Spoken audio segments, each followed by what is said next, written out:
Subay sa ilang tinguha nga mapaabot gayud sa ilang mga konstituwente ang serbisyo. Giila-ila sa bag-ong mga bukal sa ikapito nga distrito ug ikalimang distrito ang mga department heads ug consultants sa Kapitolyo.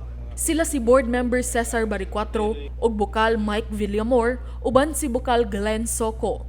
Mikuyog ni Gobernador Gwen Garcia aron personal nga mahimamat ang mga department heads ug consultants sa Kapitolyo. Pwede kaming tumawag sa iyo at anytime, at anywhere, any place. Di ba? Lalo na sa health, kasi importante para sa akin ang health. Ang emergency, hindi nagsasabi anong oras yan. So hopefully we can really work together to really make sure that this, for the next 3 years, we will have a harmonious bringing the services to the people of the on my district, 5th district, and the other districts as well.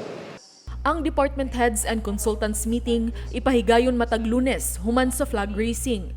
Diin tapuko ni Gobernador Gwen Garcia ang mga kadagkuan sa nagkalain-laing mga departamento sa Kapitolyo aron mahisgutan ang mga programa, masulbad ang mga problema ug magtinabangay sa pagpaabot sa serbisyo sa katawhan. Sa iyang bahin, malaumon si Bukal Soco nga magpadayon ang suporta kaniya sa mga department heads. We are looking forward to be working with you towards achieving our objectives under the administration of Governor Gwen Garcia.